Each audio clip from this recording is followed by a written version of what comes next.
ಲಿಂಗಾಯತ ಮಹಾಸಭೆ ಮತ್ತು ಮಠಾಧಿಪತಿಗಳ ಒಕ್ಕೂಟದ ವತಿಯಿಂದ ಇವತ್ತು ಸಮುದಾಯದ ಒಂದು ಏಕತಾ ಸಮಾವೇಶದಲ್ಲಿ ಭಾಗವಹಿಸಲಿಕ್ಕೆ ನಾನು ಬಂದಿದ್ದೇನೆ.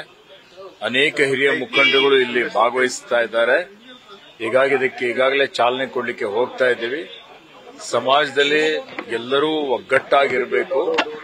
ಇವತ್ತು ಒಳಪಂಗಡಗಳು ಮತ್ತು ಇತರರೆಲ್ಲರೂ ಸೇರಿಕೊಂಡು ಸಮಾಜವನ್ನು ಸಂಘಟನೆ ದೃಷ್ಟಿಯಿಂದ ಸಂಘಟಿಸಿ ಇವತ್ತೇನು ಹಿಂದಿನಿಂದಲೂ ಸರ್ವರಿಗೂ ಸಮಬಾಳು ಸಮಪಾಲು ಎನ್ನುವಂತಹ ರೀತಿಯಲ್ಲಿ ಸಕಲ ಜೀವಾತ್ಮರಿಗೆ ಲೇಸನ್ನೇ ಬಯಸಿದ ಬಸವಾದಿಶರಣರು ಇವತ್ತು ಏನು ನಮ್ಮಲ್ಲಿ ಎಲ್ಲರನ್ನೂ ತೆಗೆದುಕೊಂಡು ಹೋಗುವಂತಹ ಈ ಒಂದು ಸಮುದಾಯ ಒಗ್ಗಟ್ಟಾಗಿದ್ರೆ ಇದು ಇತರ ಸಮುದಾಯದವರನ್ನು ತನ್ನ ಜೊತೆಯಲ್ಲಿ ತೆಗೆದುಕೊಂಡು ಹೋಗಿ ಈ ಒಂದು ಸಮಾಜವನ್ನು, ರಾಜ್ಯವನ್ನು, ರಾಷ್ಟ್ರವನ್ನು ಮುನ್ನಡೆಸುವಂತಹ ಒಂದು ಕೆಲಸ ಮಾಡಲಿಕ್ಕೆ ಸಾಧ್ಯ ಆಗ್ತದೆ.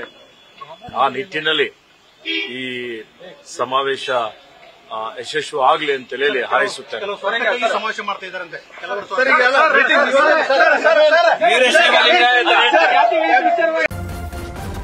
ನ್ಯೂಸ್ ಫಸ್ಟ್ ನಿರ್ಭೀತಿಯಿಂದ ನಿಮ್ಮ ಪರವಾಗಿ.